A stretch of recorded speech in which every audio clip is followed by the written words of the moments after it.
Bom dia, boa tarde, boa noite, boa madrugada, Moeme-se! Hoje iremos entrevistar, conversar com o professor coordenador da Escola Moema Otávora, William Lacerda, sobrinho neto de Carlos Lacerda, o homem que tentou o golpe contra Getúlio Vargas. Bom dia, Williamzinho. Boa tarde, Williamzinho. Boa noite, Williamzinho. Boa madrugada, Williamzinho. Boa tarde, Marcelo. Um privilégio muito grande, né? Estar com o nosso Jô Soares do Moema hoje. Nossa quase Marília Gabriela. Lá vem ele, Marília Gabrielo.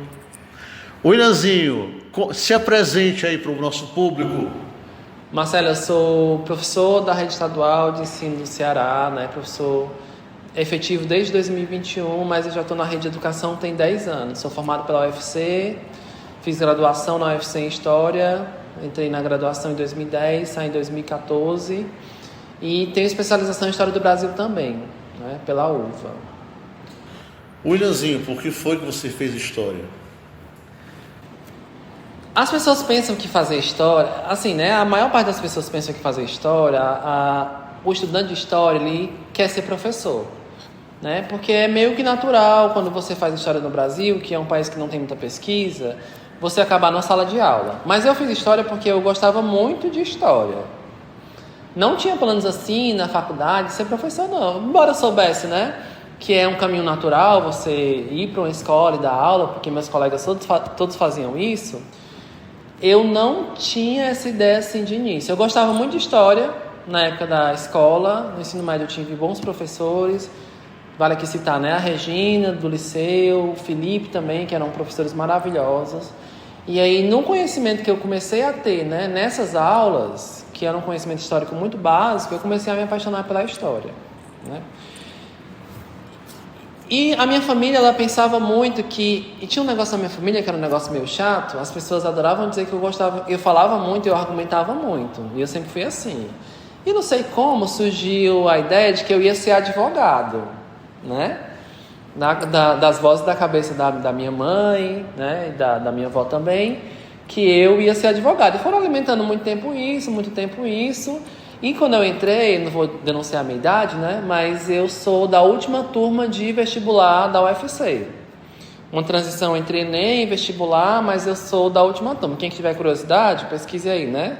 Dê um Google aí e pesquise quando foi a última turma de ingresso da UFC no vestibular tradicional. Na época que eu fiz vestibular, era muito comum as pessoas fazerem História para depois tentarem o Direito.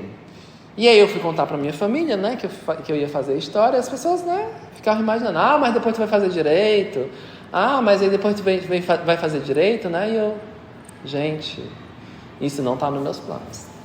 Porque eu gostava muito de História, era uma área que eu tinha muita afinidade, tinha muita facilidade de estudar, e eu queria cursar História, né, queria ir até o final, e no curso eu me descobri mais historiador do que qualquer outra coisa. Não estou dizendo que o direito era uma área menor ou menos importante, né? Porque eu acho que o direito você tem que ter um pouquinho de estômago para ser advogado, né? E eu acho que o curso seria muito bom, mas a profissão não ia ser tão legal como é ser historiador. Eu não falo que eu sou professor de história somente, porque eu acho que as duas coisas são separadas.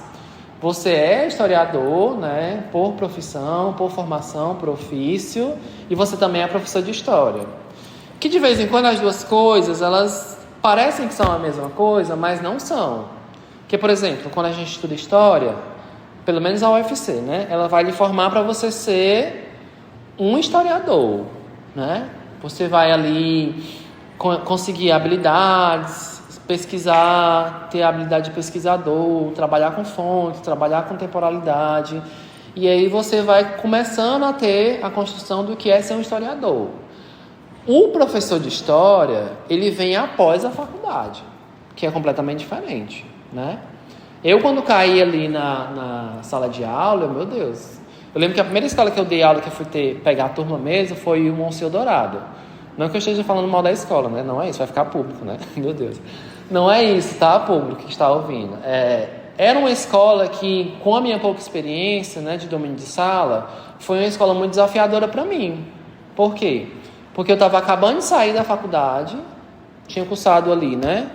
Tinha cursado a graduação e caí numa sala de aula que eu tinha que dar conta dos alunos querendo ter aula, querendo outras coisas também, que não era ter aula, né? Era bagunçar, era conversar e tudo mais. E eu tinha que dar conta de um bando de adolescentes, 30, 40 adolescentes, para que eles saíssem daquela aula sabendo conhecimento histórico. Eu ainda não tinha ferramentas para ser professor, né? Porque a faculdade não garante isso. Ela lhe dá o conhecimento para uma pesquisa, lhe dá o conhecimento para você ser historiador, lhe dá o conhecimento para você, né? Provavelmente sair da graduação e ir para o mestrado e depois fazer uma carreira acadêmica para ir para um doutorado, mas a UFC, infelizmente, ela não trabalha você para ser um professor de história. Que aí, inclusive na UFC, e aí é uma crítica, de fato é uma crítica, existe um ranqueamento, né, de importância. Você está aqui lá em cima sendo pesquisador, ai meu Deus, a pessoa na graduação era petiana, estava no PET, um deus, né, uma divindade. A caminho do mestrado, né? A caminho do mestrado, assim, com um pezinho lá e um pezinho cá, né? PET, né, você está ali no Olimpo, está com os deuses, já frequenta os ambientes com os professores, é orientado e tudo mais. E a minha bolsa era de iniciação à docência. É o PIBID, né? Que é um projeto na universidade, que é de iniciação à docência. Que é o quê? A ideia de que na universidade, como o curso é de licenciatura, também trabalhar os alunos da graduação para eles começarem a aprender a ser professor. Muito bom o programa, né? Um programa excelente. Eu fui de 2 PIBIDs, PIBID Direitos Humanos e PIBID também História, que vai lhe dar ali mais ou menos uma ideia do que é ter uma sala de aula para você, né? Você conquista ali um status, né? Sou professor, tenho uma sala de aula para mim, né? Para eu ser professor daquela turma.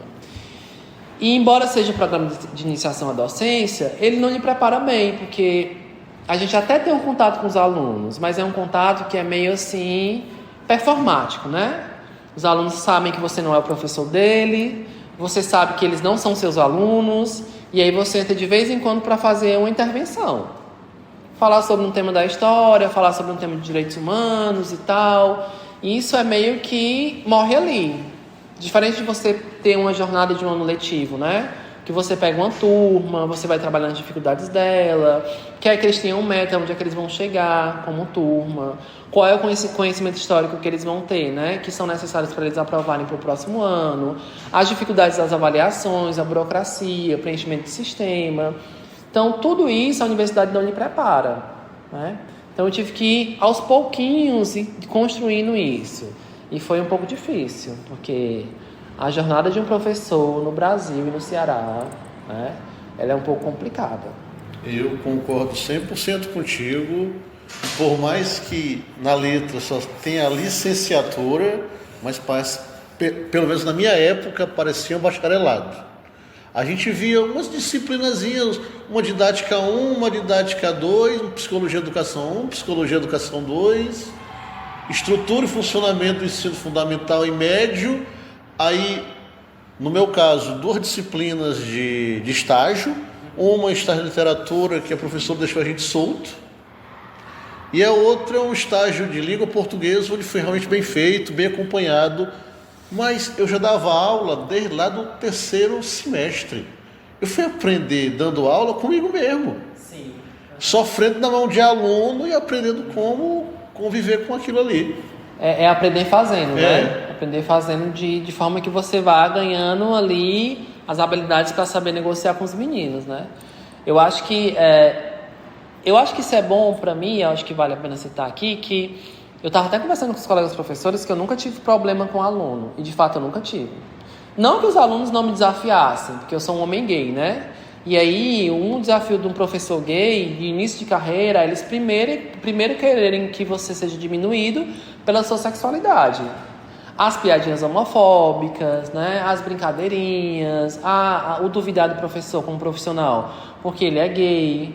Porque os meninos, e eu tenho um problema com isso na educação, eu falo muito com eles não sabem eles não sabem ser alunos profissionais sem ter uma figura de autoridade ou ter um sistema autoritário ou repressor com eles. É um problema por quê? Porque a gente quer construir... A gente tem 2 projetos aqui, né? O projeto dos alunos e o projeto da escola e o projeto de educação que nós temos para o país. Na verdade, são 3, né? Que é o quê?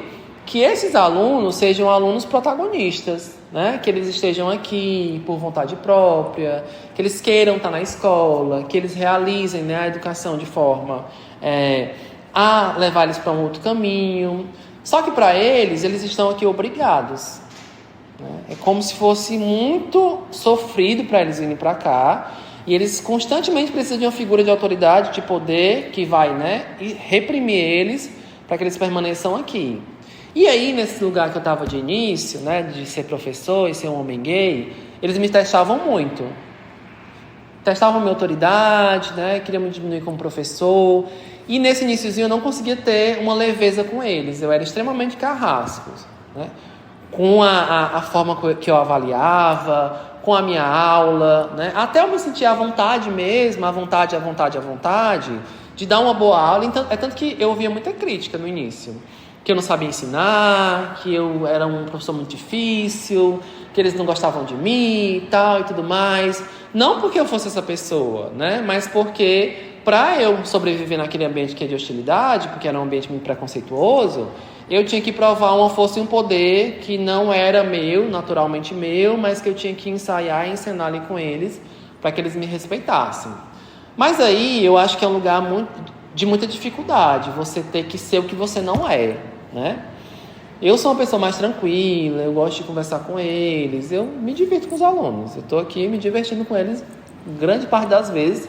Estou ali, converso, eles vêm, falam comigo, eu gosto desse ambiente, né? Aí eu comecei a entender que eu podia negociar com eles. Eu podia negociar com eles para que a gente não confundisse as coisas. Eu sou um bom profissional, eu sei dar uma boa aula, e eles estão ali com o objetivo de aprender essa aula.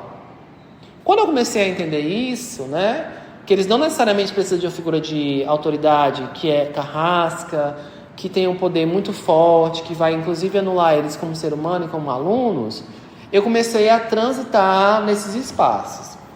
Por que eu digo transitar, né? Porque não dá para ser legal todo o tempo.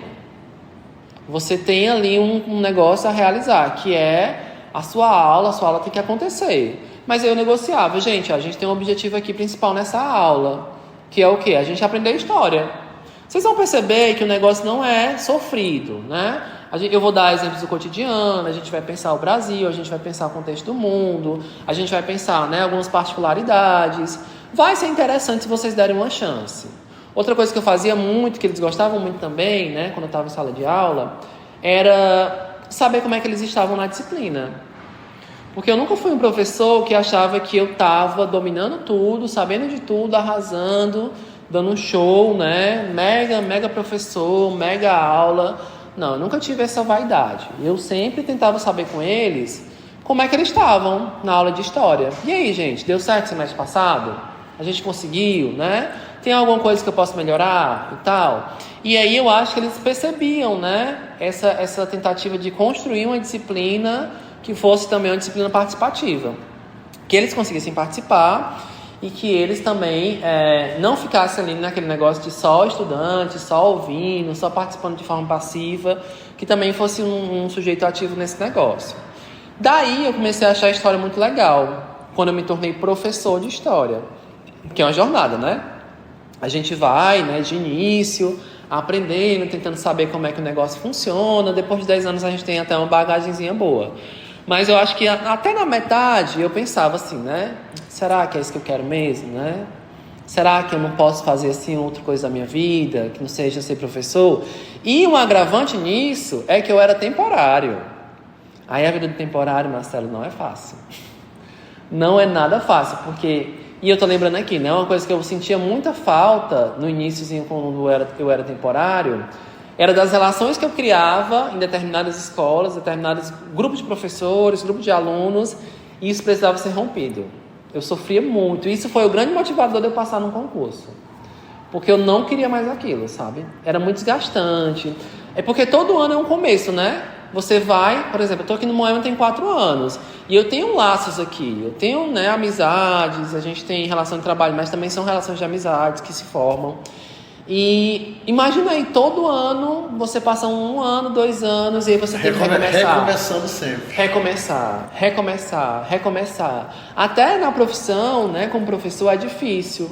Porque, por exemplo, eu tenho uma turma aqui que eu acompanho desde o 9º ano. Aí eu chego pro menino, olha fulano, no 9º ano tu não era assim.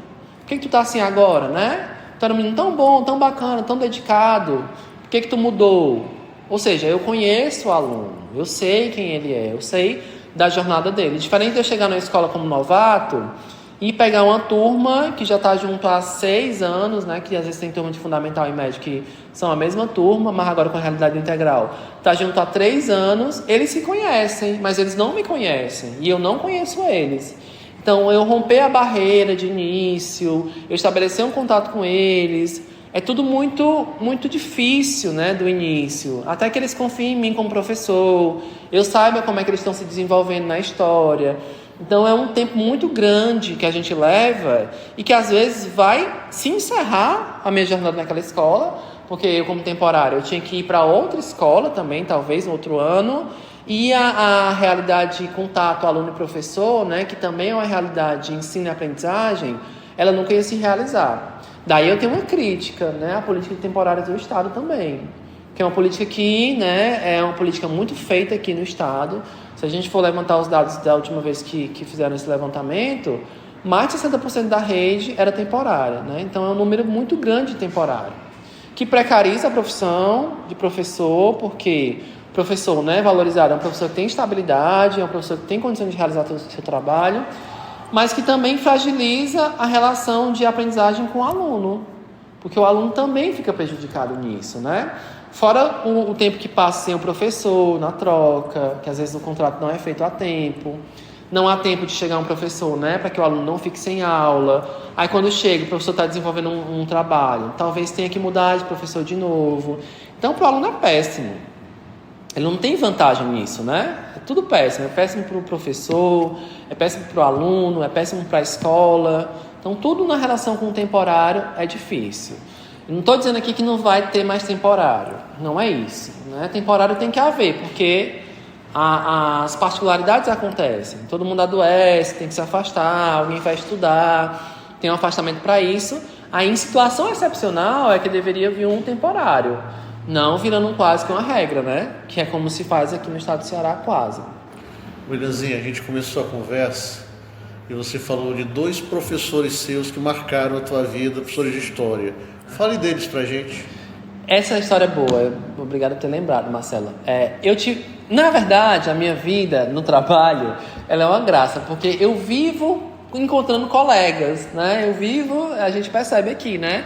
Por exemplo, aqui recentemente eu tive a Val Denis, que foi minha professora no liceu, né? E fui eu aqui ser minha colega na coordenação.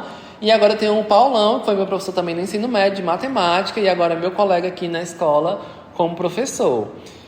E a Regina, que foi minha professora de história, né, no ensino médio, ela também se tornou minha colega, mas minha colega do PIBID. Porque ela foi minha professora e aí, né, ela não sabia que eu tinha passado para a história. Foi engraçado a gente se encontrar na faculdade, na UFC. Porque o liceu, né, foi selecionado para ser uma escola sede do PIBID e ela acabou concorrendo para ser coordenadora do programa, porque o PIBID é assim, a gente tem os alunos que são bolsistas, que são os alunos da UFC, dos cursos, e tem também na escola, que é escolhida para ser a escola que vai acolher o programa, professores da escola que vão ser coordenadores. E eles vão fazer o intermédio, né, da faculdade para a escola. Então, toda a vida no programa a gente tem formação na universidade, que é a formação com o professor da universidade, que é responsável pelo programa, e também uma parte na escola com o professor coordenador da escola, que no caso aí era a Regina. E foi engraçado porque eu falei para ela que eu tinha feito história por causa dela também. Eu disse, olha, Regina, eu gostava tanto de história na época do ensino médio, e aí eu acabei que fiz história porque eu gostava muito das aulas e acabei fazendo. Ela ficou muito, muito agradecida, né, pelo retorno que eu dei para ela. E a Regina se tornou minha amiga depois, porque a gente teve um outro momento da vida que a gente se encontrou, né? Ela era minha professora, eu adorava a Regina. Eu achava ela o máximo, porque ela parecia assim que sabia tudo de história. A gente tinha uma sala de aula. Engraçado também, outra coisa que eu lembrei de falar. O Fernando, que é professor de português aqui, também estudava comigo no liceu. Então, são muitos encontros, né? Mas, enfim, a minha turma de ensino médio era uma turma que era um pouco bagunceira e um pouco tímida, né? Então, quando não era bagunça, ninguém participava da aula. E a Regina, acho que percebendo isso, ela tinha um método de dar aula muito bom, que eu achava muito engraçado também, que era o quê? Ela perguntava e ela respondia. Ela ficava dizendo, aí vocês podem me perguntar, professora, mas por que no Egito tinha escravidão assim? Ela mesma respondia o que ela perguntava. Porque se ela perguntasse para a turma, ninguém ia responder, né? E eu achava muito bom, porque às vezes ela perguntava para ela a minha dúvida, e ela mesma respondia, né? Porque era uma coisa mais dinâmica e mais fácil para eu aprender. E o Felipe, eu achava ele muito inteligente. O Felipe é um professor de história do liceu também, não sei se temporário ou se efetivo, mas um dos caras mais inteligentes que eu conheci, sabe? Assim, muito inteligente. Tudo que eu perguntava para ele sabia. Eu tinha muita abertura com ele também.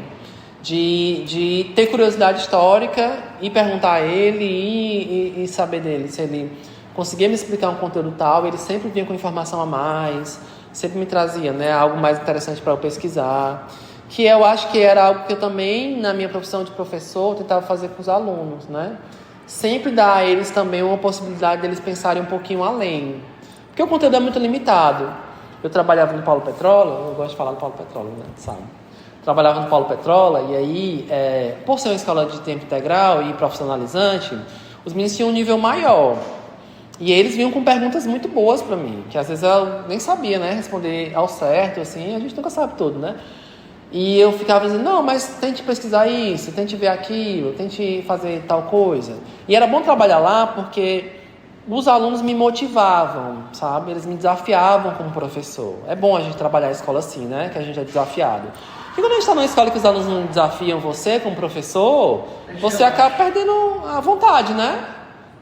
Mas isso aqui eles já sabem. Isso aqui eles vão aprender muito fácil. Aí fica aquele feijãozinho com arroz que é meio insosso, que não está bem temperado, que você come porque tem que comer para não morrer de fome, mas que não tem muita vontade, né, de se alimentar. No Paulo Petrola, não. E eu lembrava muito do Felipe, porque a minha relação com ele, né, não a turma com ele, mas eu sempre procurava ele, sempre tinha um conteúdo a mais para me dizer, para me indicar, para eu pensar mais. Eu acho que a vontade de fazer história é uma vontade que vem daí, né? Desses lugares de dois professores que me ajudaram, né, como aluno. Eu acho que nem sabem disso, da forma como me ajudaram, porque... A Regina sabe. A Regina sabe. O Felipe, eu não tive a oportunidade ainda de dizer para ele, né? Mas eu vou ter essa oportunidade qualquer dia. Mas eram professores que eu ficava imaginando que, deve ser bacana fazer isso. Será que é bacana? E aí eu fui começando a amadurecer a ideia, né? Será que eu vou ser uma professora de história, né? Talvez. A história é muito boa, né? Eu digo que a história é uma área que você tem que ser muito ruim para sair da história e ter passado por aquilo tudo e não sair diferente, né? Eu acho que eu entrei na história uma pessoa e saí da história outra pessoa. Porque eu era uma outra pessoa de fato, sabe? Eu era uma pessoa muito religiosa, assim, né? Meio em transição. A gente tem uma fase, né, que é de transição da adolescência para a vida adulta. E eu acho que a minha fase de transição era pensar esses valores também. Valores cristãos que eram muito fortes em mim, na minha família, né?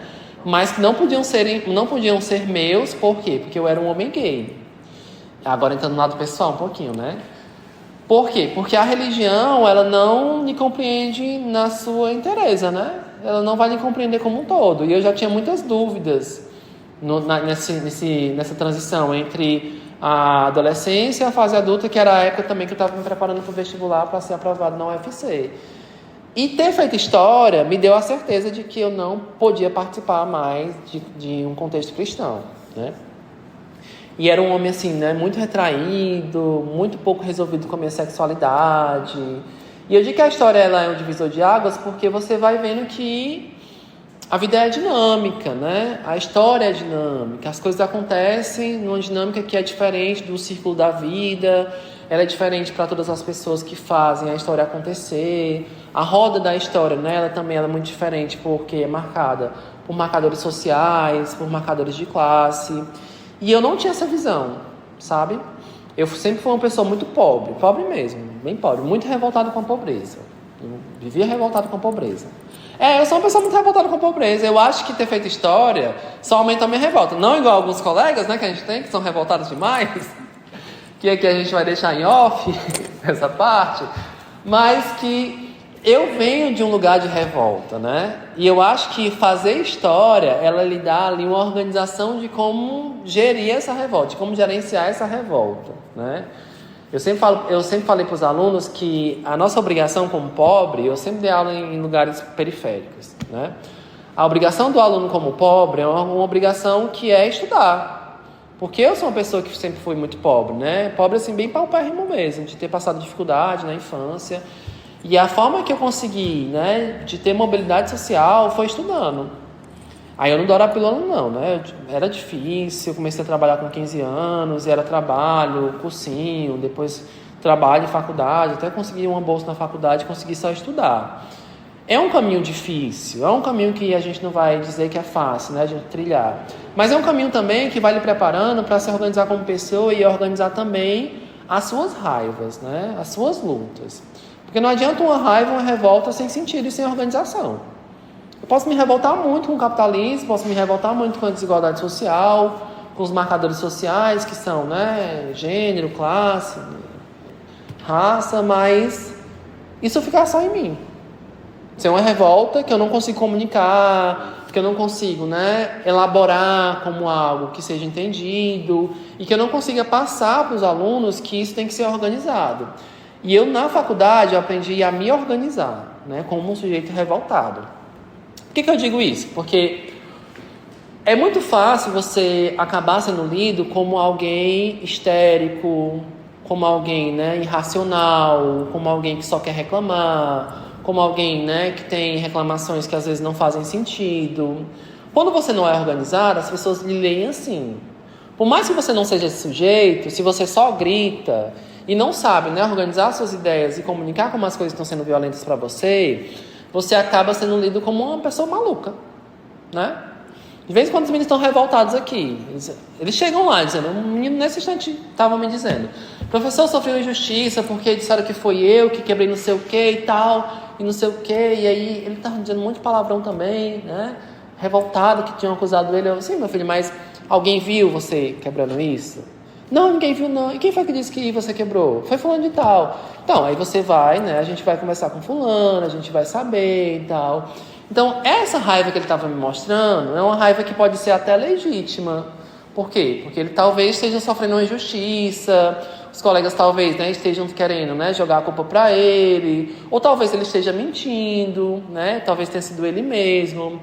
Mas ele não sabe ainda organizar a raiva dele, né, e a sede dele de não ser injustiçado. Por quê?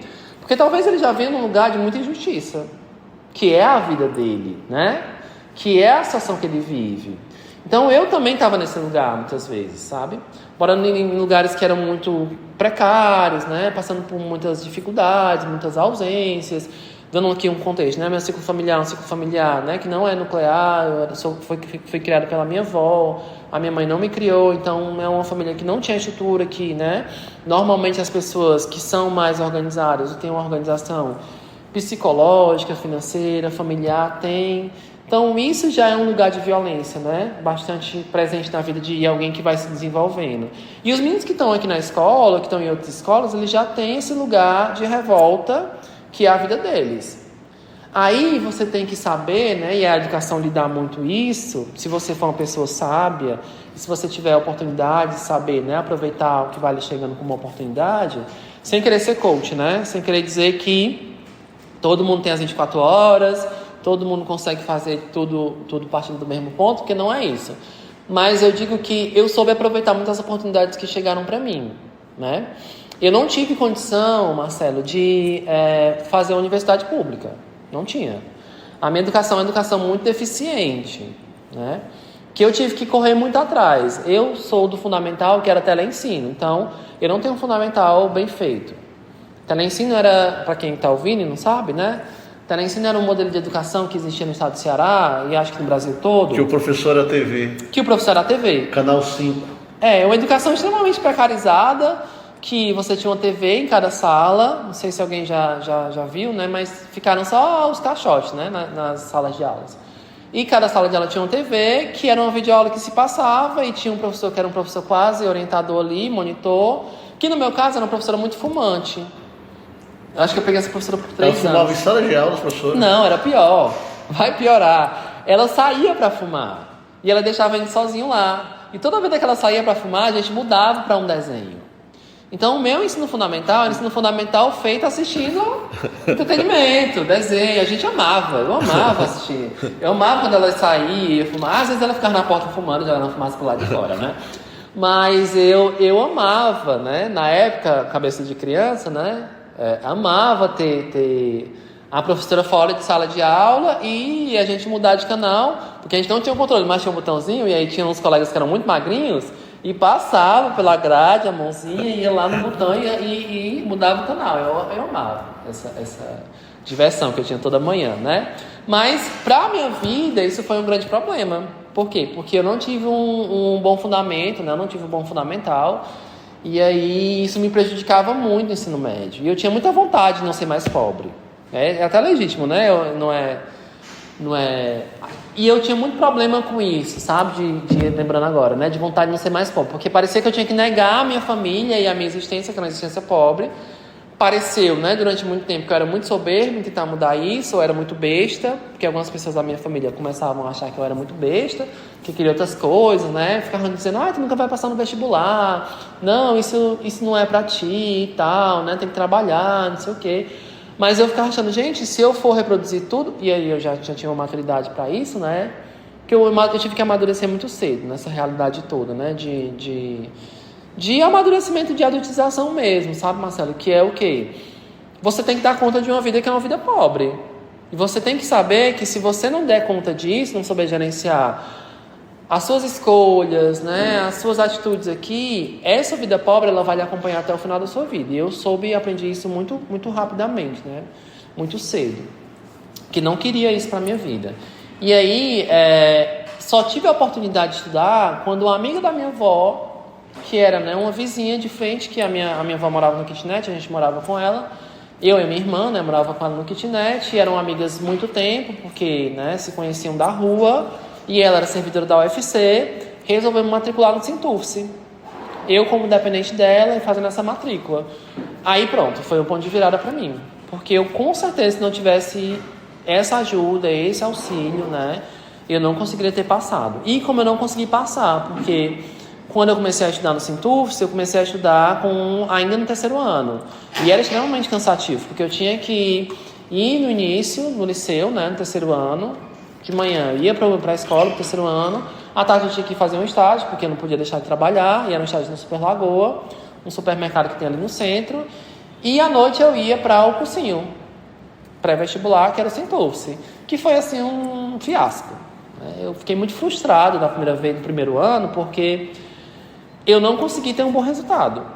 Não tinha a maturidade ainda de saber que era natural, né? Eu não tinha uma boa base, eu não tinha um bom fundamental. E eu ficava muito arrasado, né? Tentei acho que o quê? 17, 18, sem sucesso, né? 19 eu passei. Mas o 19 eu tinha desistido. E eu era um aluno que tinha evoluído. Assim, né? Avaliando agora, eu evoluí muito. Muito, muito mesmo, né? Eu cheguei na faculdade muito preparado. Eu percebi que eu tinha evoluído quando eu cheguei na faculdade. Porque eu era um aluno muito aplicado. Eu me achava muito burro, né? Burro assim, eu me achava muito burro naquela época. Hoje é um dia que não tem ninguém burro. Mas naquela época eu me achava muito burro, porque eu não entendia. Eu sabia história. Eu cheguei no cursinho sabendo história. Tanto que eu nunca esqueço, né? Que o primeiro vestibular que eu fiz da UFC caiu uma questão de Vargas. E Vargas não, de Tiradentes. Não era Vargas não, era Tiradentes. E aí o vestibular da UFC era horrível. Muito ruim. Pra mim, né? Por quê? Porque o vestibular tradicional tinha duas fases. Uma fase que era uma fase objetiva, outra fase que era uma fase subjetiva.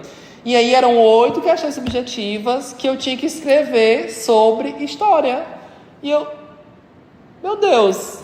Eu, um aluno, né? Alfabetizado em casa, que a minha avó me alfabetizou em casa. Não tive essa educação formal de início. Já entrei alfabetizado, não tive alfabetização formal na escola. Com fundamental no teleensino. Vou estudar no ensino médio com grandes deficiências. Chego no vestibular, tenho que discorrer sobre história. Mas essa questão eu nunca esqueci, que era uma questão que eu achava que eu tinha feito, e aí eu errei. E acho que foi na segunda vez que eu fiz o vestibular da UFC, e faltou pouco para eu entrar, né? E era uma questão que eu errei, que era uma questão que depois a gente retornava, né? Volto com arrependido, eu retornava pro cursinho, né? Era terrível, isso também era terrível, me matava muito, porque eu tinha muita vergonha de ser pobre. E no Sinturce, os colegas eram classe média. Eles eram filhos de servidores da UFC, né? E eu tinha muita vergonha de mim, porque eu era pobre. E eu tinha roupas que não eram roupas legais, como eles tinham. Eles não voltavam no outro ano, porque tinham passado no vestibular. E aí eu sentia quase que como uma pena dos professores. Ai, voltou, né? Ai, vai mais uma vez fazer o cursinho. E no último ano que eu passei, eu fiz só metade, porque a vizinha da minha avó não pagou mais, eu tinha que pagar, e aí abandonei. Mas eu chego já lá. Mas essa questão do Tiradentes foi uma questão que eu fiquei chateado, porque era para eu ter passado, mas não passei porque eu talvez, né, se tivesse feito essa, eu não fiz.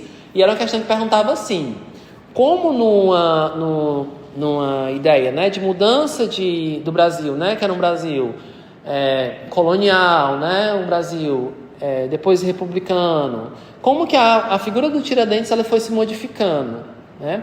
Como houve da passagem do Império à República, a construção de Tiradentes como um traidor da nação, dos projetos ser um herói, né? Dos projetos de colonização do Brasil, quando foi, né, morto, esquartejado em praça pública, para dar exemplo, para não ser, né, repetido esse exemplo de traição à coroa portuguesa, e como se houve a modificação do entendimento de Tiradentes para uma figura de herói nacional, e inclusive a instituição de um dia cívico para ele em comemoração.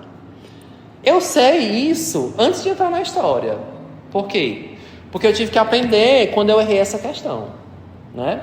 Que a figura e a mentalidade da população brasileira, né, que entendeu o Tiradentes como um traidor à coroa portuguesa, depois, né, com os discursos nacionais, foram remodelando essa imagem, inclusive aproximando a imagem dele de uma pessoa que era um alferes, não tinha uma barba grande, não tinha um cabelo grande. A figura de Jesus, né? A figura de Jesus, né? As pinturas que se fizeram da morte dele, retratando o mapa do Brasil. Isso eu não aprendi na faculdade. Eu não tive uma disciplina que me ensinou isso. Eu aprendi isso no cursinho. Porque para mim foi tão ruim, né? A sensação de frustração. Eu acho que a minha sensação nessa época era o quase. Era uma sensação de quase. Eu tô quase lá. Mas será que vai chegar lá? Morria na praia, né? Isso. Aí você fez um esforço assim, homérico, imenso, para tentar chegar lá. E isso para mim era muito, muito, muito necessário. Era a minha tábua de salvação ali. Eu pensava, não, se eu não for para a faculdade, acabou. Subemprego, vida pobre, vida miserável e tal. E só a minha tábua de salvação vai estar ali se eu não conseguir. E eu adoeci muito nesse processo. Muito, muito mesmo, sabe? Marcelo, de ir para hospital, de tomar diazepam, de ficar medicado com Rivotril, de tomar tarja preta. Porque para mim ali era uma questão de sobrevivência. Se não fosse aquilo, não ia ser mais nada.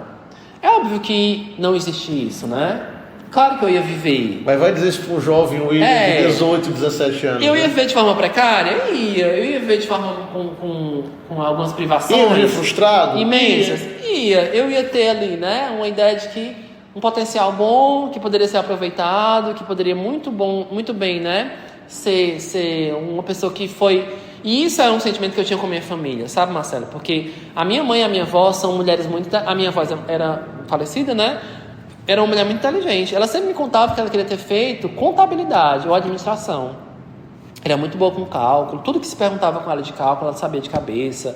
Sabia calcular muito bem. Mas a minha avó, ela sofreu muitas violências na vida. Sabe? Ela não teve direito a estudar. Ela tinha um pai muito violento. Meu bisavô era muito violento, né? De ela querer estudar, ser alfabetizada. E ele dizia que não. Ela tinha que escolher entre trabalhar ou estudar. E aí ela escolheu fazer os dois. Ela dizia, não, vou fazer os dois. E aí toda a vida ela ia trabalhar e ele, para não deixar ela estudar, deixava ela debaixo da rede dele, numa lamparina, para ela começar a aprender a escrever, né? Então, muito, muito sacrificante a vida dela, sabe? E outros absurdos também que ele fez com ela. Ele descobriu que ela tinha uma dívida porque uma amiga dela de trabalho, que era costureira, né? Uma amiga dela de facção, gente, porque a minha avó falava facção, né? Não é facção de criminalidade, trabalho com facção de roupa, costurando roupa. Costureiras, né? Um coletivo de costureiras, né? Num ambiente de trabalho. se dá esse nome. E ela me contava que ele descobriu que ela merendava e essa colega vendia, né, um pão com doce de goiabada. E aí ele mandou tirar isso dela, porque ela não podia comer no trabalho, porque ele não podia ter essa dívida, e a amiga continuou dando esse lanche para ela.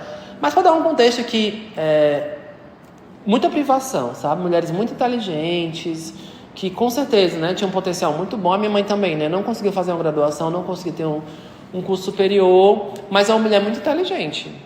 Oralmente, se comunica bem, fala bem, tem um bom raciocínio, é inteligente. E aí eu não queria isso pra mim, sabe? Eu não queria ser mais um potencial desperdiçado na família, que tentou, e aí vive uma vida que não era uma vida que tinha o mínimo de conforto, né? Que é o que a educação nos proporciona hoje.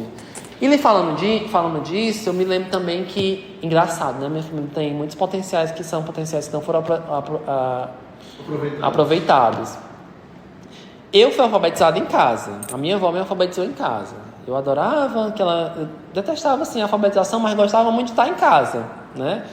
E como eu acho que a gente tinha dificuldade, porque o currículo era diferente, né? Tinha alfabetização, primeiro ano, e aí parece que a minha irmã não estava na idade de alfabetizar ainda. Eu acho que foi isso. E ela não podia levar só um. Eram eu e minha irmã. Ela tinha que esperar para levar os dois. Que não podia deixar um e levar o outro, ela trabalhava. E aí, para não ficar atrasada, ela começou a te ensinar. Aí depois a gente entrou na educação, mas eu já alfabetizado, né? Entrei já no primeiro ano. Mas aí que eu quero chegar. Como é que ela te alfabetizou? Como é que era essas aulas com a avó? Uma cartilha. Beababá, bebebé, bebibi, beobobó. Aí depois eu fui fazendo as palavras inteiras. Avião, aí tinha a caligrafia, né? Que eu ia desenhando as letras. Ela ia me ensinando as sílabas, né? As conjunções silábicas para formar a sílaba, depois a palavra. Engraçado, pensando agora, a minha avó, ela foi uma professora de alfabetização sem ter nada, né? Autodidata. Ela mesmo, na rotina dela professoral, me ensinou, né? O homeschooling, né? Me ensinou em casa. Mas assim, havia, assim, todo dia, 8 da manhã até as 9h30, tinha um ritual, tinha uma programação. Eu lembro que era à noite, né? A gente sempre fazia um pouquinho à noite, e aí a gente fazia um pouquinho ali. E eu era muito inteligente nesse iniciozinho, né? Não é dizendo assim, Eugênio, não. Mas eu tinha vontade, né? Eu não era assim, porque eu via todo mundo estudando, né? Na verdade, somos 3, né? Fomos criados juntos. Eu, a minha irmã, que é próxima a mim, que nasceu logo em seguida, e uma prima, que tem quase a minha idade. Aí nós crescemos juntos. E a minha prima já estudava, eu achava legal. Eu não tinha resistência para a escola, eu achava até legal, eu queria ir. E aí eu tinha meio que a ideia de que eu vou estudar porque depois eu vou para a escola. E a minha avó falava, né? Eu ia estudar para depois ir pro primeiro ano. Ela sempre me esclareceu isso. Então não era algo que eu estava fazendo sem sentido. Ela me falava que eu estava estudando, que depois eu ia para a escola, e ela ia me explicando, né? Isso. Mas falando desse potencial da minha família, né? Eu tenho um tio que ele era muito inteligente também. Tô viajando aqui porque ainda é vivo, né? Mas na época que eu convivia com ele, que era uma época que eu era criança, eu sempre ia para casa da minha bisavó, ele sempre me contava muitas histórias, e eu amava ele, né? Porque ele sempre me contava muitas histórias, e eu era uma criança bem imaginativa, bem no mundo da fantasia, né? Fantástico Mundo de William. E ele me contava muitas histórias e tal, e me dava quadrinhos assim de vez em quando. Aí ele via que eu me interessava, e tinha um quadrinho que era dos Correios, que era de um pombo, que eu não lembro muito bem qual era, que era um quadrinho dos Correios mesmo. E a gente não tinha muito dinheiro para comprar quadrinho da Marvel, da DC, e eu gostava de quadrinho. Aí o pobre atravessava a cidade, ia lá não sei aonde, na agência dos Correios, para pegar essa revistinha para eu conseguir ler, né? E ele sempre me ajudou muito e me introduziu o hábito de ler o dicionário. Eu tinha um vocabulário muito bom mesmo. Por quê? Porque toda vida que eu tinha alguma dúvida, eu ia lá no dicionário, né? Porque eu sempre ficava com ele lendo, ele me introduziu o hábito da leitura, eu sempre fui muito bom leitor, né? Nessa fase de infância. E aí, por intermédio dele, ele foi me introduzindo esses hábitos de leitura que foram me ajudando também. O triste da história é que ele é um homem muito simples hoje, sabe? Muito assim, independente de todo mundo, né? De ser ajudado e tal. Por quê? Porque embora ele tenha, né, tinha esse hábito de leitura, de ser um homem, né, que gostava mais de ler, que fosse mais inteligente, ele não teve a oportunidade de aproveitar isso, né? De saber, né, que as oportunidades chegariam. Daí a minha dificuldade, eu acho que o meu adoecimento também nessa fase, era ver todo esse entorno, todo esse contexto, né, de oportunidades que foram perdidas, de potenciais que não foram aproveitados, e eu me projetar lá, sabe? Isso me matava muito. Meu Deus do céu, será que eu vou ser mais um, assim, né? Será que daqui a 10, 20, 30 anos eu vou estar nessa situação aqui? Que não era assim. E aí parecia para minha família de vez em quando que era eu negar eles, sabe? Eu acho que é natural, assim, quando você tem uma família pobre e alguém começa a ter um pensamento mais diferente, né? Você não é entendido de início, ninguém entende, porque, veja, ninguém na minha família tinha feito faculdade. Eu fui a primeira a ingressar numa faculdade da minha família, né? Ninguém também tinha perspectiva de um UFC, né? Não sabia nem o que era, de um UFC, de um US. Então ninguém entendia isso como um plano. Entendia como maluquice, né? Todo mundo falava, eu morava numa vila. Minha bisavó morava numa vila. E aí todo dia eu estava lá, porque a minha avó trabalhava e eu acabava ficando lá, aguardando ela voltar. E todo mundo nessa vila sempre teve o mito de que a pessoa endoidou de tanto estudar. Era, né? Ah, ficou doido fulano, ó. Tu vai ficar doido. Fulano de tal endoidou de tanto estudar, né? Tu vai endoidar, tu vai não sei o quê. Então isso já diz muito como as pessoas entendiam o estudo, né? Que a pessoa estuda tanto que ela não é alguém mais compreensível naquele meio. E aí a gente pode até pensar que isso é uma realidade, né? Que as pessoas que vivem ali e não tiveram esse estudo não compreendem mais esse sujeito porque tá ficando doido, né? Tá falando coisa que não existe, tá falando coisa que ninguém conseguir pegar como palpável, é muito abstrato. Não, faculdade, isso não existe não, vamos trabalhar, vamos ter algo real, concreto, né? É por isso que eu entendo muito a realidade dos meninos aqui do Moema, sabe? Quando eles vão ali tentar nadar contra a corrente, mas a vida tem uma barreira muito clara para eles. É aonde eles têm que estar, é onde eles querem chegar, porque eu vim desse lugar, né? Eu transitei isso aí para chegar onde eu tô, para chegar, né, na situação que eu tô hoje, que não é confortável completamente, a gente sabe que é o básico do básico do básico do acesso, né? Mas que naquela época me adoeceu muito. Meu Deus, eu tava assim num surto, né, muito grande, porque é muito ruim você não ter essa certeza, né?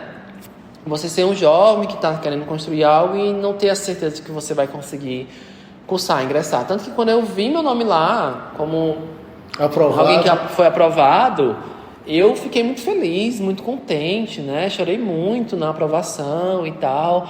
Um sentimento que talvez a minha família não compartilhou muito comigo, que não sabia o peso que isso ia ter, né? O peso da diferença que ia fazer na minha vida, né?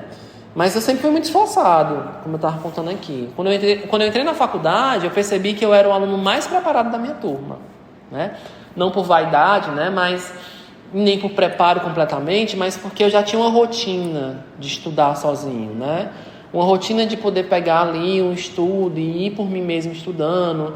As minhas notas do primeiro semestre foram notas que se destacaram também. Terminei a graduação, né? Com professores dizendo que eu fosse fazer um mestrado, que eu tinha condição de fazer um mestrado, que eu ia me sair bem. Mas também a situação financeira pesou. Eu não podia, onde eu estava, né, com nada ainda construído, abrir mão de trabalhar para fazer um curso de pós-graduação, porque eu tinha que trabalhar também. Então, até isso, né, embora eu já tenha conquistado a graduação, né, naquela época, no final da graduação a condição financeira também pesou um pouquinho, que eu não ia conseguir fazer o mestrado, né, que é uma barreira clara também para quem é pobre, né, Marcelo? Sim. Quem é pobre tem que sair ou na faculdade, ou saindo da faculdade, tem que ir procurar uma escola para dar aula. É normal, né? William, me diz uma coisa. Você vem de uma família toda pobre, onde você é o primeiro a fazer uma graduação. Sim. Mas teve alguma referência de alguém que não fosse da família? Eu quero ser como fulano, como cicrano. Ou não, foi uma coisa toda tua, assim, eu quero sair dessa pobreza e o jeito de sair da pobreza é estudando. Como é que... Eu acho que a minha família tem um pouco de razão quando eu negava muito eles, sabe? Eu acho que tenho que fazer essa confissão. Porque não é que eu tivesse vergonha da minha família, é porque eu negava toda a forma de vida que existia ali, né? Não na forma de vida familiar, né? Do afeto, do cuidado, mas existiam também muitas violências. Eu apanhava muito. Por ser gay? Não por ser gay, mas por ser indisciplinado mesmo. A questão de ser gay pesava também, que eu via comentários, né, que eu ia ser gay e tal. E o negócio de ser gay é engraçado, eu acho que vale comentar aqui, que acho que todo gay passa por isso, né? As pessoas que não são gays ou que, né, não participam da sua vida, elas vão lhe contar primeiro que você é gay. Porque eu não sabia o que era ser gay. A pessoa não sabe, né, o que é ser gay. Eu vi uma entrevista esse domingo agora, acho que foi domingo no ICL, que eu comentei até contigo do João Silveira. Sim, entrevistando. Ele fala a mesma coisa. Ele não sabia que ele era gay. Os outros falaram pra ele. A gente tem muita essa vivência quando é gay, porque você vai percebendo as mudanças, assim, né? Você é criança, mas você percebe, né? Eu lembro muito que teve um dia que a minha avó, ela me colocou pra assistir um jogo de futebol. Porque eu acho que um pouco antes, né, teve um comentário que esse menino vai ser gay. Ah, é gay e tal. E eu acho que na cabeça dela, me botando pra fazer coisas de hétero, que nem é coisa de hétero, né? Porque futebol, né, a gente não tem. Mas na cabeça dela, que era uma cabeça que separava muito, né, coisa de hétero, coisa de gay, coisa de homem, de mulher, ela me botou pra assistir um jogo de futebol como castigo, né? Aí eu acho que foi ali que eu me dei conta, né, que eu tava fazendo alguma coisa errada, né? Por que eu vou ser castigado e o castigo é assim um jogo de futebol? E eu sofria muito porque eu não gostava de futebol, de fato. Eu não gostava do futebol. E de fato foi um castigo pra mim. Eu queria outras coisas. Eu queria estar na rua, jogar bila. Adorava jogar bila. Não sabia jogar bila. Era péssimo jogando bila. Eu perdia meu garrafão todo de bila, né? A minha irmã sempre ficava dizendo que eu era péssimo de jogar bila. Eu era mesmo péssimo de jogar bila, porque eu perdi o garrafão todinho. Mas eu adorava brincadeira de rua, né? Era menino de rua mesmo, brincava na rua, brincava de garrafão, brincava de bila, né? Soltava peão, adorava soltar peão, coisa que os meninos héteros fazem também, né? Sim. E aí eu não tinha essa ideia de que o gay era diferente, sabe? Porque as brincadeiras dos meninos eu também fazia, só não jogava futebol. Mas as outras brincadeiras, o garrafão, a bila, a pipa. Eu tenho até uma cicatriz na minha mão, que eu tava soltando pipa, fui pegar a pipa, fiquei pendurado no pega ladrão. Pega ladrão. No pega ladrão, fiquei lá pendurado, gritando, pedindo pra alguém me socorrer, né? Então essas brincadeiras eu fazia de menino, né? Tem brincadeira de rua.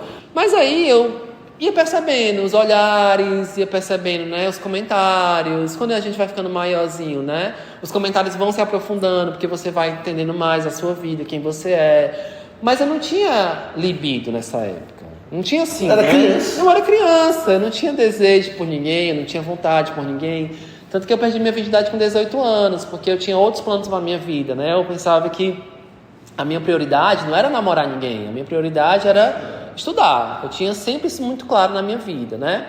E isso foi se tornando um projeto meu e da minha família, que começou a entender, né, as vantagens de ter alguém que faz uma graduação, que tem uma profissão e tal. Depois do meio pro fim, eles foram apoiando mais, né? Mas depois da fase de chamar de doido, né, que é endoidar, aí teve a fase, né, de compreender, teve a fase de apoiar e tal. Mas foi um processo. Mas isso de ser gay, né, eu não apanhava por isso não. Mas eu era às vezes castigado por as pessoas não saberem se eu ia ser gay ou não. Aí eu tinha quase uma aposta, né? Vai ser gay, não vai ser gay, não sei o quê. Que eu acho que todo menino que é gay, né? Um menino gay, ele vai vivendo. Porque você não sabe que você é gay, as pessoas também não sabem se você vai ser gay ou não, acham você afeminada e vão apostando se vai ser hétero ou se vai ser gay. E enquanto vão fazendo essa aposta, vão tentando lhe disciplinar como um sujeito hétero, né? Ai, não vai fazer isso não, isso é muito gay. Ai, não vai...